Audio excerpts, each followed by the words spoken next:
नमस्कार, मैं हूं आशीष वर्मा। सीएनबीसी आवाज मोतीलाल ओसवाल स्टूडियोज में आप सबका स्वागत है।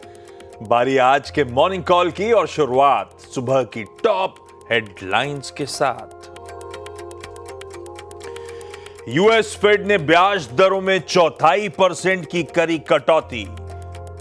जेरोम पावेल ने लेबर मार्केट दिक्कतों के चलते इस साल 2 और कटौती के दिए संकेत। 2026 के आउटलुक को भी किया अपग्रेड। दिसंबर 2024 के बाद पहली बार घटी दरें। फेड के फैसले के बाद डाउ जोन्स में 260 अंकों की तेजी। हालांकि नैस्डैक और S&P 500 पर दिखा दबाव, लेकिन यूएस फ्यूचर्स में 0.25% से ज्यादा की बढ़त। वहीं गोल्ड में $3744 के नए शिखर के बाद आई कुछ मुनाफा वसूली।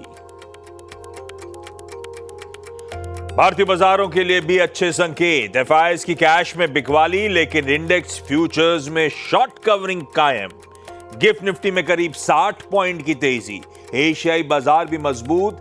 नए शिखर पर जापान का बाजार निकेई। और कोहेंस लाइफ साइंसेज में आज करीब 1750 करोड़ रुपए की ब्लॉक डील संभव। जुस्मिराल होल्डिंग्स बेच सकता है 5.1% तक हिस्सा। 7% डिस्काउंट के साथ 900 रुपए प्रति शेयर है फ्लोर प्राइस। सूत्रों के हवाले से सीएनबीसी आवाज एक्सक्लूसिव।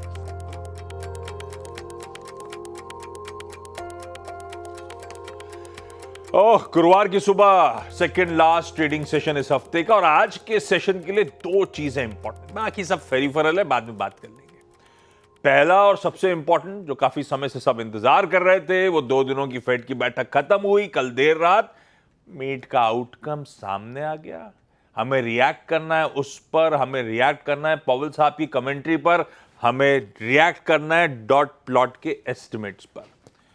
और दूसरी इंपॉर्टेंट चीज, थर्सडे है आज, सेंसेक्स के वीकली कॉन्ट्रैक्ट्स की एक्सपायरी। डिटेल में इन दोनों चीजों पे बातचीत, पर बिना समय वेस्ट करे सबसे पहले कल देर रात हुआ क्या, यह समझ लिया जाए। हेडलाइन से समझ में आ गया है। 25 बेसिस पॉइंट 1/4% कटौती के तैयारी कर दी, अनाउंसमेंट कर दिया, लेकिन उसके अलावा क्या रीजन साइट करे, आगे की तस्वीर कैसी नजर आती है, सब समझ लेते हैं हरमाज से, और मार्केट्स ने कैसे लिया इस बात को। हरमाज, गुड मॉर्निंग भाई साहब। अप फ्रंट बताइए क्या हुआ कल। गुड मॉर्निंग आशीष। अनुमान मुताबिक जो होना था वो तो हुआ ही, लेकिन दोनों तरफ की बातें हैं। एक मिली जुली पॉलिसी आप कह सकते हैं, ना हॉकिश है ना डविश है, क्योंकि ब्याज दरें तो कटी, और अनुमान मुताबिक ही कह लीजिए, क्योंकि कंसेंसस इस बात का लगभग बन ही चुका था कि आने वाली 2 पॉलिसीज में भी ब्याज दरें कटेंगी। ये भी जेरोम पावेल ने साफ कर दिया। वही कहा जिस बात का बाजार को अनुमान था कि लेबर मार्केट में कमजोरियां बढ़ रही है, जिस वजह से हालात बद से बदतर ना हो, तो उस वजह से हम जो है आने वाली 2 पॉलिसीज में भी ब्याज दरों में कटौती करेंगे। और साथ ही साथ उन्होंने ये भी कहा कि अब मैं ये तो नहीं कह सकता कि लेबर मार्केट बहुत सॉलिड है, जो वो कहते आए थे पिछले पूरे साल से, और ये भी फेड का मैंडेट है। ये हमें इंश्योर करना होगा कि ये जो वन टाइम इम्पैक्ट है टैरिफ्स का महंगाई पर, जो हम कह रहे हैं कि वन टाइम इम्पैक्ट होगा, वो एक परसिस्टेंट इम्पैक्ट ना बने, वो हमें इंश्योर करना होगा, ये जेरोम पावेल ने कहा। और आखिरी अच्छी बात ये थी कि पॉलिसी मेकर्स ने अपना ग्रोथ आउटलुक जो है वो 2026 का थोड़ा सा अपग्रेड किया है, बढ़ाया है ग्रोथ आउटलुक।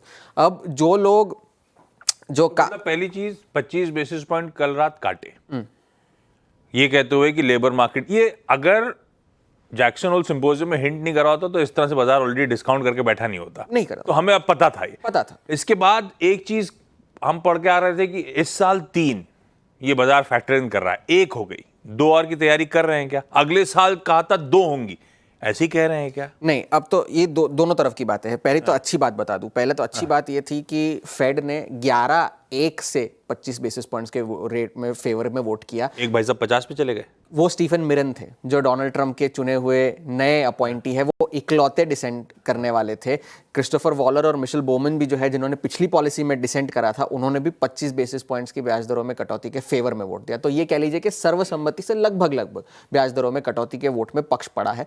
लेकिन जो अब ये था कि राजनीतिक दबाव की वजह से शायद फेड ज्यादा ब्याज दरें काटे, ऐसा नहीं हुआ। ऐसा कह रहे हैं, ऐसा कह रहे थे कि राजनीतिक दबाव में आके शायद बड़ा कट कर दे, ऐसा नहीं हुआ, क्योंकि जो ट्रम्प के अपॉइंटीज थे वो शायद बड़े रेट कट की सिफारिश कर दे या 3 या 4 लोग डिसेंट कर जाए, ऐसा नहीं हुआ। तो ये एक अच्छी बात थी। दूसरी, अब नॉट सो अच्छी बात, बाजार ये फैक्टर इन करके चल रहा था कि आने वाले साल में भी ज़्यादा रेट कट्स होंगे, ऐसा नहीं है। अब डॉट प्लॉट ये कह रहा है कि 2026 में एक बार और 2027 में भी एक ही बार ब्याज दरें कटेंगी। ये तो शुरुआती रुझान है, लेकिन बाजार को ये बात अच्छी नहीं लगेगी, क्योंकि वो लगभग साल 2026 के अंत तक 6 बार ब्याज दरें कटने का अंदेशा लगा रहे थे। तो अगर 4 बार कटेंगी, 3 तो इसी साल हो जाएंगी, और अगले साल अगर वो 1 है, तो वो एक बात बाजार को अच्छी नहीं लगेगी। जेरोम पावेल ने फिर से वही कहा जो वो कहते आए हैं। अब हालात ऐसे हो गए हैं कि मीटिंग टू मीटिंग डिसाइड होगा कि ब्याज दरों में क्या किया जाना चाहिए, और कोई भी कदम अगर अब फेड उठाए तो वो रिस्क फ्री नहीं होगा, क्योंकि हम कुछ भी करें उसमें रिस्क तो इन्वॉल्व होगा ही, क्योंकि हालात सही नहीं है। या तो फिर मीटिंग टू मीटिंग डिसाइड करेंगे, डेटा डिपेंडेंट रहेंगे, आसान शब्दों में कि डेटा जैसा रहा वैसा फैसला। तो फिर ये कहां से आया कि 2 इस बार और 1 अगली बार होगा? ये फिर अलग कैसे होता है? क्या डॉट प्लॉट में बैठ, मतलब बेसिकली फेड के जितने वोटिंग मेंबर्स हैं वो किस तरह से आगे ब्याज दरों को देख रहे हैं, तो डॉट्स प्लॉट होती है जहां पे गुच्छा आता है, उससे समझ में आता है कि यहाँ दरों में कटौती। तो ये अभी बैठे बैठे अजम्पशन ले रहे हैं, लेकिन इससे कोई लेने देना नहीं एक्चुअल अनाउंसमेंट का। ये शुरुआती रुझान है कि एक बार कटेगा। ऑफ कोर्स वो तो अब आगे चल के हालात आगे कैसे होंगे वो तो देखना जरूरी है, उसके बाद जाकर के फेड कोई फैसला लेगा। कोई ट्रेंड नहीं है ये। जेरोम पावेल ने ये माने नहीं कि 2 आएंगी, हो सकता है, लाइकली है कि 2 आएंगी, हो सकता है, यस। और एक बात उन्होंने ये भी कही कि एक रिस्क मैनेजमेंट रेट कट है, ना कि कोई पॉलिसी पिवट है। ये बात ध्यान में रखनी बहुत जरूरी है कि हम कोई न्यूट्रल से, मतलब ऐसा नहीं हुआ है कि हम डविश हो गए हैं कि हम कि ईज करते जाएंगे, या ईजिंग स्टांस हमने नहीं लिया है, और ना ही हमने जो है टाइटनिंग स्टांस लिया है। ये एक रिस्क मैनेजमेंट रेट कट था, सिर्फ ये देखने के लिए कि लेबर मार्केट के हालात और ना बिगड़े, क्योंकि महंगाई का खतरा अभी भी बना हुआ है।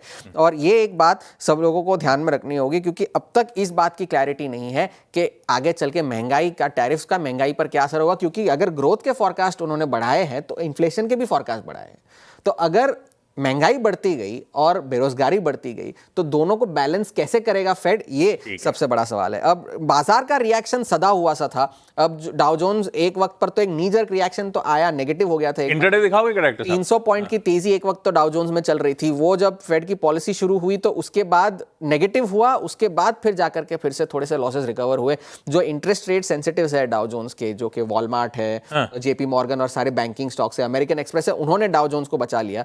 और उसके बाद अगर नैस्डैक और S&P 500 की अगर हम बात करें तो वहां पर थोड़ी सी मुनाफा वसूली आई, क्योंकि सारे बिग टेक के जो शेयर थे, एनवीडिया हो, ब्रॉडकॉम हो, उन सब में मुनाफा वसूली देखने मिली। इसलिए नैस्डैक जो है लाल निशान, बेसिकली इवेंट हो गया तो मुनाफा वसूली, ऐसा सेल द न्यूज वाली बात थी। और बॉन्ड यील्ड्स बढ़े हैं, तो बॉन्ड यील्ड्स जो है टेक्निकली अगर देखा जाए तो टेक स्टॉक्स के लिए अच्छे नहीं होते, क्योंकि टेक स्टॉक्स की प्रॉफिटेबिलिटी आने वाले सालों के लिए फैक्टर इन करी जाती है, और अगर बॉन्ड यील्ड्स बढ़ते हैं तो उस प्रॉफिटेबिलिटी की वैल्यू जो है वो कम हो जाती है। तो उस वजह से थोड़ी सी मुनाफा वसूली देखने मिली। नैस्डैक को सहारा दिया एप्पल और माइक्रोसॉफ्ट ने, वो हरे निशान में बंद हुए, बाकी सारे जो है वो लाल निशान में बंद हुए। एनवीडिया की मुश्किलें इसलिए भी बढ़ रही है क्योंकि कल फाइनेंशियल टाइम्स की एक रिपोर्ट आई थी कि चीन की साइबर स्पेस एडमिनिस्ट्रेशन ने अलीबाबा और बाकी सारी जो उनकी टेक कंपनियां हैं उनको ये कह दिया है कि आप एनवीडिया के चिप खरीदना बंद कर दीजिए। ये फाइनेंशियल टाइम्स की रिपोर्ट है, उस पर कोई आधिकारिक तौर पर पुष्टि नहीं की गई है। और साथ ही साथ जेनसन ह्यूएंग जो अभी तक डोनाल्ड ट्रंप के साथ दौरे पर है यूके में, उनसे ये पूछा गया कि भाई ऐसी खबरें चल रही है, तो उन्होंने कहा कि भाई अगर ये खबरें सच है तो मुझे इस बात का बड़ा दुख है, क्योंकि हमने चीन के बाजार के लिए बहुत ज़्यादा कंट्रीब्यूट किया है, लेकिन हम एक बाजार को तब तक सर्व कर सकते हैं अगर वो चाहे कि हम उन्हें सर्व करें। तो अगर वो नहीं चाहते तो ठीक है, इसलिए हमने सारे एनालिस्ट को भी कह रखा है कि अपने जो एस्टिमेट्स है उसमें चीन का हमारा व्यापार जो है उसे फैक्टर इन ना करा जाए। आज भी जॉबलेस क्लेम्स के आंकड़े आने हैं, काफ़ी सारे इकोनॉमिक इंडिकेटर्स आने हैं, मैन्युफैक्चरिंग सर्वे आना है, काफ़ी सारी चीज़ें। तो फिलहाल के लिए हैंडओवर थोड़ा सा मिला जुला है, और आने वाले जो समय में ब्याज दरें ना कटे उस वजह से एक थोड़ा सा ओवरहैंग जो है बाजार पर रह सकता है। ठीक है, ये है सारे इंटरेस्टिंग ओवरनाइट डेवलपमेंट्स। लार्जली जो एक्सपेक्ट किया था वैसे ही हुआ। गिफ्ट निफ्टी कह रहा है हम 1/4% उछाल के साथ कामकाज की शुरुआत करेंगे। एशिया भी मिला जुला, सारे मार्केट्स बढ़िया करके गए थे तो वो मिला जुला सा रुझान है। यूएस में अभी हॉर्माज ने दिखाया, डाउ चला क्या था, ऊपर से कूल ऑफ हुआ था, लेकिन फिर भी मजबूत बंद हुआ, बाकी दोनों ठंडे पड़ गए थे। आज सुबह के फ्यूचर्स फिर भी बेहतर है, आप धीरे धीरे इंचअप कर रहे हैं, 1/4 से आधा % तीनों यूएस के फ्यूचर्स मजबूती के साथ ट्रेड करते हुए आपको नजर आएंगे। अच्छा, कल सुबह मैंने कहा था 3 सेंट्रल बैंक्स, यूएस फेड ने 25 बेसिस पॉइंट्स काटा, कनाडा ने एज एक्सपेक्टेड 25 बेसिस पॉइंट्स काटा, और अभी थोड़ी देर पहले ब्राजील का आउटकम आया, कोई चेंज, भाई उनके तो ब्याज दरें 15% पे हैं, उन पे लगाए 50% टैरिफ, तो उन्होंने कुछ बदले नहीं है क्योंकि इन्फ्लेशन का प्रोजेक्शन उनका बहुत बढ़ रहा है। खैर, ये है ओवरनाइट डेवलपमेंट्स। एक और ओवरनाइट डेवलपमेंट दिखाना था, वो पता है, कल पॉलिसी अनाउंसमेंट से पहले से पता नहीं क्या हुआ था। अगर आप लोग रात में ट्रैक करते हैं, मुझे तो टीम बनानी पड़ती है, देखना पड़ता है, कल इंडियन एडीआर्स में आग लगी हुई थी।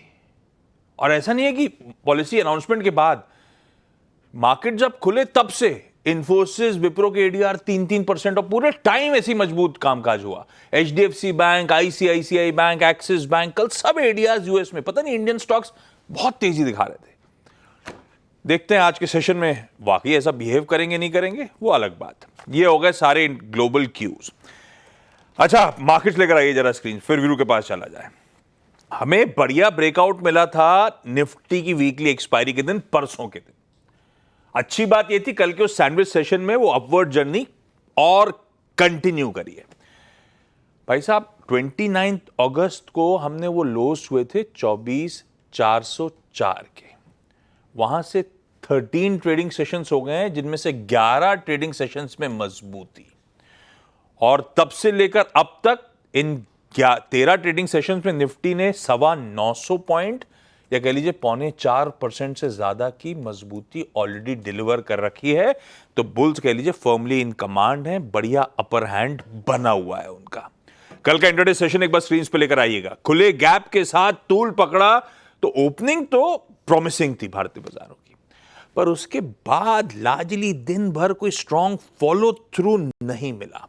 ऊपरी स्तरों पर बिल्कुल दायरे में बिल्कुल सिमटे हुए भारतीय बाजार दिन भर कामकाज कर रहे हैं, पर भाई कोई दिक्कत नहीं, डिसाइसिवली 25,300 के ऊपर का हमें क्लोज मिला है। अब वो हो सकता है वो इंडिया यूएस ट्रेड नेगोशिएशंस या फिर वो सोशल मीडिया में जो मूड माहौल बना था उससे सेंटिमेंट पॉजिटिव हुए, और हम फेड से भी एक्सपेक्ट कर ही रहे थे दरों में कटौती, ये सब प्ले आउट हुआ होगा। कल के सेशन की एक हाईलाइट थी निफ्टी बैंक। निफ्टी ने कुछ नहीं करा होगा खुलने के बाद, निफ्टी बैंक लेकिन गजब आउट परफॉर्मेंस टचवुड कंटिन्यू कर रहा है। खैर, स्ट्रेटेजाइज कैसे करना है, ग्लोब के समीकरण हमारे सामने हैं, संकेत अच्छे ही हैं ग्लोब के, जैसा एक्सपेक्ट किया था डिलीवर करा, कोई डिसअपॉइंटमेंट नहीं है लार्जली, और हमारे अपने मूड माहौल स्ट्रांग बना हुआ है, मोमेंटम स्ट्रांग है। वीरू, ऐसे में गुड मॉर्निंग, रणनीति क्या बनाई जाए, क्या तेजी करने का मन और बनाया जाए, किसी भी लेवल पे खरीदना है, या फिर कंफर्ट सिर्फ गिरावट में ही एक्यूमुलेट करने का, वो गिरावट तो आ नहीं रही है टचवुड स्क्रीन पे, तो करना क्या है, अप्रोच कैसे करूं इस मार्केट को? जैम, गुड मॉर्निंग आशीष। देखिए, गिरावट ड्यूरिंग द डे अब आप सबको ना मिले भी, है ना, क्योंकि अब आप 25,110 और 25,146 उस अगस्त के स्विंग हाई को पार करने के बाद आप एक ऑटो पायलट मोड में आ गए हैं। कल की हाईलाइट रही आशीष निफ्टी आईटी की स्ट्रॉन्ग रिकवरी, और दूसरी बात निफ्टी बैंक की एक्यूट स्ट्रेंथ। ये जो आप अभी एडीआर्स का जिक्र कर रहे थे ना आशीष, मेरे ख्याल से बाजार अब उस डिफरेंशियल को प्ले करने की कोशिश करेगा, जो कि अब नैस्डैक और निफ्टी आईटी की परफॉर्मेंस के बीच में डिफरेंशियल क्रिएट हो गया है बीते 4 महीने में। मेरे ख्याल से बाजार उसको प्ले करने की कोशिश करेगा। निफ्टी बैंक ने मूव दिया, कहां से शुरू किया, व्हाट वाज 55147, क्या था ये था 50 day exponential moving average, last moving average. किसी भी मूविंग एवरेज के निकलने के बाद, कटने के बाद, बाइसेक्ट होने के बाद जो थ्रस्ट मिलता है, वो मिला कल निफ्टी बैंक में। और यकीन मानिए आशीष, पीएसयू बैंक्स का जो डेटा मेरे स्क्रीन पे है ना, बहुत ही शानदार, बहुत ही शानदार, और led by state bank of India. आते हैं अब आज की रणनीति पर। Nifty bank is now above all moving averages, और जो चीज़ हमें ये थ्रस्ट प्रोवाइड कर रही है वो है लिक्विडिटी। एक बार एफआईएस की स्टैट्स लेके आइए स्क्रीन पे। यस, आई नो वो अभी भी कैश मार्केट में डिसाइसिवली एक बायर बन के नहीं उतरे हैं, बट क्वांटम ऑफ सेलिंग काफ़ी रिड्यूस हो गया है। 2300 करोड़ रुपए का कैश था अगर बाजार में नेट, अगर आप डीआईएस का इंडेक्स आशीष एफआईएस ने फर्दर कवर किया, और कल की जो बाइंग के आंकड़े हैं उनके साथ करीब करीब 1708 करोड़ रुपए की जब उन्होंने इंडेक्स बाय किया आशीष, करीब 8200 कॉन्ट्रैक्ट शॉर्ट कवर कर लिए। यानी सिंपली मींस कि अगर आप नेट शॉर्ट के डायग्राम को देखें तो उसमें एक ब्रेकआउट की टेंडेंसी बन रही है। एक दिन हमने बात की थी ब्रेकडाउन की, now it's showing chances of breakout. अब उनके नेट शॉर्ट आशीष रिड्यूस होकर 1,50,000, यानी मात्र पिछले 6-7 ट्रेडिंग सेशन में उनकी तरफ से 41,000 कॉन्ट्रैक्ट शॉर्ट कवर किए गए और आप सारे एवरेज के ऊपर हैं। तो ये एक ऐसा अगर आप देखें चैनल है जिसे कहते हैं ऑटो पायलट मोड। आप लॉन्ग रहिए स्टॉप लॉस के साथ, एक अपना रिस्क जोन डिटरमाइन कर लीजिए कि मैं इसके नीचे लॉन्ग नहीं रहूंगा। पुट्स में स्ट्रॉन्ग कन्विक्शन कल दिखाई दिया, ज्यादा पुट राइटिंग हुई कल 25,300 पे, यानी सीएमपी के आसपास पुट राइटिंग हो रही है, दैट शोज कन्विक्शन। और अब कॉल कंसंट्रेशन 25,500 पे है, यानी प्राइस में 25,500 झलक रहा है। लेके आइए प्लीज पिरामिड्स, आपके स्क्रीन पे पिरामिड्स को देख के आपको थोड़ा सेंस मिलेगा कि बाजार थोड़ा सा ऊपर की तरफ अपने चांसेस को बढ़ाने की बात कर रहा है। Strong put writers conviction, at the money put बिकने का कन्विक्शन, ये देखिए जो लाइट ब्लू कैंडल्स हैं, और 25,500 पे ये आपका कॉल राइटर। लिखे आइए लेवल्स, देखिए ड्यूरिंग द डे अगर डिप मिले तो अच्छी बात है, वैसे मिल नहीं रहा है आजकल, याद रखिएगा। और फर्स्ट बेस क्या होगा? फर्स्ट बेस होगा वही पुट राइटर्स का जोन, और प्लीज स्क्रीन पे लेके आइएगा, इट्स 239 एंड 273। अगर इसके ऊपर का कोई डिप मिल जाए तो अच्छी बात है। इवन मैं कह रहा हूं 25,300 तक का भी डिप मिल जाए तो बाय कीजिएगा, क्योंकि वो पुट राइटर्स का जोन है। और ऊपर की तरफ first threshold point for the day वो है RS1। RS1 क्या है आपकी स्क्रीन पे? वही कॉल राइटर्स का जोन। 365-410 बाइसेक्ट हुआ तो आपकी स्क्रीन पे 473-519 की पॉसिबिलिटी बढ़ जाएगी। अब आइए आप निफ्टी बैंक पे। देखिए निफ्टी बैंक ने कल एक स्ट्रॉन्ग मूव दिया, बहुत अच्छा ट्रेड दिया, बट अगर आप ट्रेड करना चाहते हैं तो bank Nifty along with the PSU banks, बहुत स्ट्रॉन्ग स्टैट्स, पुट राइटर्स का ऊपर आना, कॉल्स में कवरिंग होना, फ्यूचर्स में लॉन्ग, वो बैंक्स में विजिबल था, PSU बैंक्स में under the leadership of state bank of India. 56,000 पे कॉल प्लेसमेंट है, 55,000 पे पुट राइटिंग है। 55,000 पे पुट राइटिंग है, ये बार कह रहा हूं, इसलिए कह रहा हूं क्योंकि 55,000 ही अभी एक लास्ट एवरेज वाला जोन है, that's 50-day exponential moving average. Call concentration 56,000 पे, लेवल्स लेके आइए स्क्रीन पे। किसी भी सूरत हाल में अगर कोई ड्यूरिंग द डे डिप मिल जाए तो बेस 1 को अपने जहन में रखिएगा, दैट्स एग्जैक्टली वो पॉइंट था, ब्रेकआउट पॉइंट 55,163, 339। इसके ऊपर के डिप को बाय कीजिएगा। 163 is 50-day exponential moving average. ऊपर की तरफ आज के लिए पहला रुकाव आशीष आता है RS1 के आसपास। क्या है ये? 749,883। यहां पे आके अपने ट्रेड को चेक कीजिएगा, बट 883 अगर निकले तो Nifty bank will prepare for 56083, जो कि सबसे बड़े कॉल राइटर्स का जोन है, जो कि अभी अभी हमने इस डायग्राम में देखा आशीष। बहुत बढ़िया। ये है निफ्टी बैंक का आज सेंसेक्स की एक्सपायरी के दिन हमारा अप्रोच। बढ़िया से चकाचक चार्ट्स, कौन से स्टॉक्स पे लगाना है दाव, पुणे जा रहे हैं हम rajeshsatpute.com के श्री राजेश सतपुते साहब के पास। Rajesh sir, hi, good morning. आज के प्रिफर्ड पिक्स भाई साहब। Very good morning Ashish, very good morning Viren, and good morning everyone.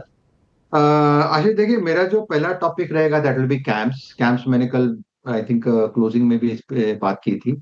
एक बहुत ही क्लीन ब्रेकआउट कल कैम्प्स में जाते जाते मिला, और सबसे बड़ी बात है यहाँ पे कल एंड फॉलो थ्रू था। तो प्रोबेबली आज शुरू में प्रॉफिट बुकिंग हो, लेकिन that profit booking should be use as a buying opportunity. So कैम्प्स में हमें 3950 के स्टॉप लॉस के साथ लॉन्ग करना है। जो नेक्स्ट टारगेट है आज का वो रहेगा 4100 से लेके 4150। तो कैम्प्स इज अ बाय। दूसरा जो है दैट विल बी आईटी में से टीसीएस। आप टीसीएस का कल का चार्ट देखिए आशीष जी, कल इसमें एक टेक्निकल ब्रेकआउट हुआ, that's a inverted head and shoulder price formation. तो जिस तरह से ये ब्रेकआउट पैन आउट हुआ है, मुझे लगता है आईटी में जो इन पर्टिकुलर टीसीएस, मुझे लगता है यहाँ पे बॉटम फॉर्मेशन लग गया है और यहाँ से मूव शुरू होना चाहिए। एज ए स्विंग ट्रेडर देखिए 3250 का एक पहला टारगेट होगा, लेकिन चांसेस है कि 3300 को पार करे। So TCS is a buy. Stop loss होगा 3150 का। So camps India and TCS, these are two buy calls. दोनों वो स्टॉक्स जिनमें क्लियर कट सॉलिड ब्रेकआउट बन आते हुए। कैम्स, हाँ, कल मैं देख रहा था कमाई का अड्डा में चर्चा हो रही थी आप लोगों के बीच। कैम्स रखिए रडार पे, खरीदारी करने का मन आज के सेशन के लिए भी। और हैवीवेट दिग्गज टाटा कंसल्टेंसी सर्विसेज टीसीएस भी क्लीन टेक्निकल ब्रेकआउट, अच्छे एग्रेसिव टारगेट्स के लिए यहां पे भी खरीदारी का मन। Rajesh sir, thank you so much. 8 बजे फिर से आपसे होगी मुलाकात। कंचन के पास जा रहे हैं आज के इंपॉर्टेंट स्टॉक्स न्यूज के लिए। कंचन, गुड मॉर्निंग, बताएं। जी गुड मॉर्निंग। शुरुआत कोहेंस लाइफ साइंस के साथ कर लेते हैं। यहाँ पे एक बड़ी ब्लॉक डील की संभावनाएं जो है जताई जा रही है। अगर हम बात करें यहाँ पे जो जुस्मिरल है होल्डिंग है वो अपनी करीब करीब 5.1% की जो शेयर होल्डिंग है उसको बेच सकता है। साइज 1756 करोड़ का संभव है। फ्लो प्राइस 900 रुपये यानी कि करंट मार्केट प्राइस है 7% डिस्काउंट में। रेलटेल आज फिर से फोकस में है। यहाँ पे वापस से बिहार गवर्नमेंट से इनको 105 करोड़ का जो ऑर्डर है वो हाथ लगा है और ये जो ऑर्डर है वो अगेन जो स्मार्ट क्लास इंस्टॉलेशन है उसके लिए दिया गया है। कोचिन शिपयार्ड आज आपको फोकस में रखना है बिकॉज ओएनजीसी से कंपनी को करीबन 200 करोड़ का जो ऑर्डर है वो मिला है। जैकब रिग के रिपेयर के लिए जो ये ऑर्डर है वो ओएनजीसी की तरफ से दिया गया है। साथ में बायोकॉन आज फोकस में बिकॉज बायोकॉन बायोलॉजिक्स जो सब्सिडरी कंपनी है उसको 2 दवाइयों के लिए यूएस एफडीए से जो मंजूरी है वो मिल गई है। पहली दवाई जो है वो पोस्ट मेनोपॉजल के इलाज में काम आती है और जो दूसरी दवाई है वो हड्डियों के इलाज में काम आती है। दोनों को मंजूरी मिल गई है। डिक्सन टेक्नोलॉजी आज फोकस में होना चाहिए बिकॉज कोशान क्यूटेक में कंपनी करीब करीब 51% की जो हिस्सेदारी है उसको खरीदने वाली है। अगर इस पूरी की पूरी डील साइज की बात करी जाए तो वो 553 करोड़ की मानी जा रही है। ये जो डील है वो मोबाइल आईओटी और साथ ही साथ जो ऑटोमोटिव प्रोडक्शन है उसके लिए हो सकती है। आवास फाइनेंशियल्स यहाँ पे बोर्ड ने एनसीडी के जरिए करीबन 8,000 करोड़ फंड जुटाने को मंजूरी दे दी है। रखिए ये सारे स्टॉक्स रडार पे भाई। आज की ब्रोकरेज रिपोर्ट इंटरेस्टिंग है सर। हम दिखा रहे थे एडियाज एक्शन में आईटी और बैंक्स के। आईटी में सतपुते साहब की टॉक पिक आ गई दिग्गज टीसीएस। बैंक्स में ध्यान रखिए आईसीआईसीआई बैंक। कल भी एक एचडीएफसी बैंक पे इंटरेस्टिंग रिपोर्ट आई थी। आज आईसीआईसीआई बैंक। मॉर्गन स्टैनले का ओवरवेट का कॉल और 1800 रुपए के प्राइस टारगेट्स, यानी कि कल की क्लोज से 27% का अपसाइड। रैशनल यहां से ये एचडीएफसी बैंक के केस में भी यही बोला गया था। मैनेजमेंट एक्सपेक्ट कर रहा है लोन ग्रोथ में ग्रेजुअल एक्सेलरेशन, यानी कि यहां से इंप्रूवमेंट। और दूसरा एसेट क्वालिटी ट्रेंड्स दिखा रहे हैं कि अनसिक्योर्ड सेगमेंट में भी हालात अब सुधर रहे हैं। इन सब को देखते हुए मॉर्गन स्टैनली ओवरवेट जा रहा है आईसीआईसीआई बैंक पर। ब्रेक का समय। ब्रेक के उस पार एसएमसी ग्लोबल की वंदना भारती से होंगे हम रूबरू आज की कमोडिटी कॉल्स के लिए। वंदना जी गुड मॉर्निंग। आ रहा हूं आपके पास और आज का इवेंट्स कैलेंडर सब कुछ ब्रेक के उस पार।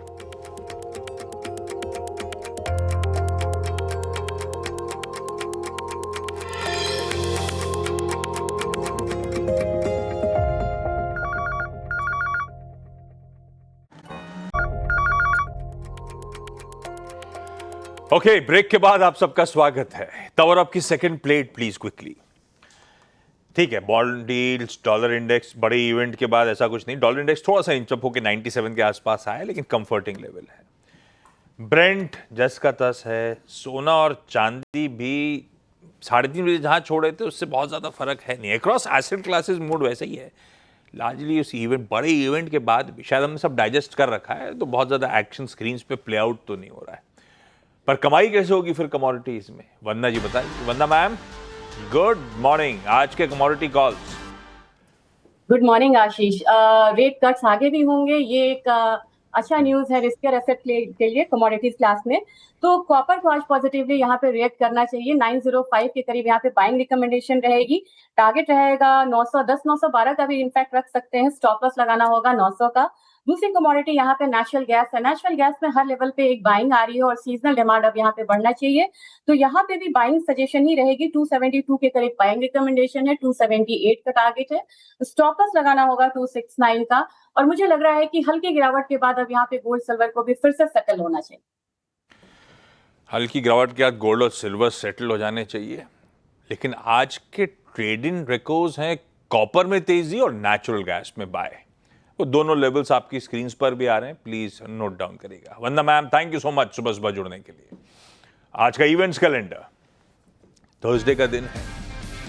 हम बहुत सारी इंपॉर्टेंट चीजों पर रिएक्ट कर रहे हैं, वो ठीक है, उसकी तो चर्चा कर ली है। आज सेंसेक्स के वीकली कॉन्ट्रैक्ट की एक्सपायरी है। 3 सेंट्रल बैंक्स के एक्शन आ गए, 2 की तैयारी कर लीजिए। आज शाम 4:30 बजे बैंक ऑफ इंग्लैंड भी अपने ब्याज दरों का फैसला सुनाएगा, पर एक्सपेक्टेड है कोई बदलाव नहीं करेंगे। सबको समझना है टैरिफ का असल इंपैक्ट हो क्या रहा है। और आज से बैंक ऑफ जापान की 2 दिनों की बैठक शुरू होगी, उसका आउटकम कल आ रहा होगा सुबह। शाम को 6 बजे इनिशियल जॉबलेस क्लेम्स। यूएस में सब जॉब मार्केट का खेल है, फेड ने ऑलरेडी इसीलिए ब्याज दरें घटाई हैं, ये जॉब मार्केट का डेटा इंपॉर्टेंट है। एक्स डिविडेंड, जीएमडीसी और हिंदुस्तान कॉपर 2 इंटरेस्टिंग थे तो स्क्रीन पर रख देता हूं, बाकी एक काम करूंगा ट्विटर पे शेयर करूंगा। जाइडस वेलनेस आज एडजस्टमेंट प्ले आउट हो रहा होगा। एक स्टॉक को 5 में विभाजित कर रहे हैं, 10 रुपए की फेस वैल्यू 2 रुपए पे तब्दील हो रही है। आज वो तगड़ा एडजस्टमेंट स्क्रीन पे प्ले आउट हो रहा होगा। एक और IPO I value info solutions आज से खुलेगा, मंडे तक खुला रहेगा। 284 से 299 रुपीस का प्राइस बैंड है, 560 करोड़ रुपए जुटाने आ रही है। बेंगलुरु बेस्ड एक टेक्नोलॉजी सॉल्यूशंस कंपनी है। बोर्ड मीट 2 हैं, गोदावरी पावर एंड इस्पात फंड रेजिंग करना चाहते हैं। इंपॉर्टेंट यह है कि प्रेफरेंशियल इश्यू ऑफ सिक्योरिटीज। दूसरी तेगा इंडस्ट्रीज फंड रेजिंग करना चाहते हैं, preferential issue of equity shares. US में फेडेक्स के रिजल्ट्स आ रहे होंगे आज शाम को। पीएम मोदी जो नेपाल की न्यूली अपॉइंटेड पीएम है सुशीला कर्की, उनके साथ सुबह 11 बजे टेलीफोनिक कन्वर्सेशन करेंगे, बातचीत करेंगे। एफएम निर्मला सीतारमण आज क्वालिटी मैनेजमेंट एनुअल सिंपोजियम में शिरकत कर रही होंगी। की नोट स्पीकर हैं वो हैं, और टाटा सन्स के चेयरमैन एन चंद्रशेखरन साहब हैं। मैम की स्पीच शायद की नोट एड्रेस लाइंड अप है सुबह 9 बजे। एसबीआई चीफ नैपफिड यानी कि national bank for financing infrastructure and development के इंफ्रास्ट्रक्चर कॉन्क्लेव में आज होंगे। कॉमर्स और इंडस्ट्री मिनिस्टर पीयूष गोयल साहब 2 दिनों के यूएई दौरे पे हैं आज से।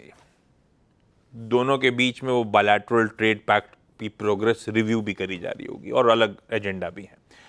अच्छा, नासा ने कंफर्म करा है भाई, एस्टेरॉइड 2025 FA22 आज अर्थ के बहुत पास से निकलेगा। 520 फीट का है, 24,000 माइल्स पर आवर की स्पीड से। बहुत पास से निकलेगा मतलब सबसे पास जब आएगा तो 5,23,000 माइल्स दूर होगा अर्थ से, पर स्पेस एक्सपर्ट्स के लिहाज से बहुत पास होता है। आज इंटरनेशनल इक्वल पे डे है और आज रिलीज होनी है, अभी पता नहीं है क्या, जो दिख रहा वही पढ़ता हूं, the bads of Bollywood. Aryan Khan का डायरेक्टोरियल डेब्यू है। बहुत क्यूरोसिटी इसके नाम से थी, क्या नाम है, बैड जी कुछ और है। बॉबी देओल साहब, राघव जुआल, ये सब स्टार कास्ट है। खैर, अच्छा एक चीज और दिखानी थी, वीरू है क्या, नहीं है शायद, एक इमेज लाइए मार्क जकरबर्ग की। $799 का मेटा रेबैन डिस्प्ले ग्लास कल लॉन्च हो गया। मैंने कहा था एक मेटा इवेंट है, पहला एआई ग्लास। वीरू का है अच्छा ग्लास लेने चले गए वो। हाई रेजोल्यूशन डिस्प्ले, चश्मा पहने हुए आप वीडियो देख सकते हैं, रिस्पॉन्ड कर सकते हैं टेक्स्ट मैसेजेस पे। जब वीडियो देख रहे होंगे तो आपकी जो चश्मे से जो साइट है वो ब्लॉक नहीं हो रही होगी, और जब इस्तेमाल नहीं करूंगा तो वीडियो अपने आप बंद हो जाएगा। पता नहीं क्या करने वाला है ये मामला। 30 सितंबर से यूएस में ऑफिशियली इसकी सेल्स शुरू होंगी। ये मेटा का इवेंट था। खैर, जाते जाते गिफ्ट निफ्टी के क्यूज से साथ छोड़े जा रहा हूं। अच्छा है, बढ़िया है, फिर मोमेंटम पकड़ लिया है। कल इंपॉर्टेंट 25,300 के ऊपर गए थे, आज शायद और इंपॉर्टेंट थ्रेशोल्ड्स ब्रीच कर रहे होंगे। 1/3% बढ़त के साथ भारतीय बाजार शुरुआत करने जा रहे हैं। मॉर्निंग कॉल में इतना ही। ब्रेक के उस पार जब लौटेंगे तो आज का टॉप 20।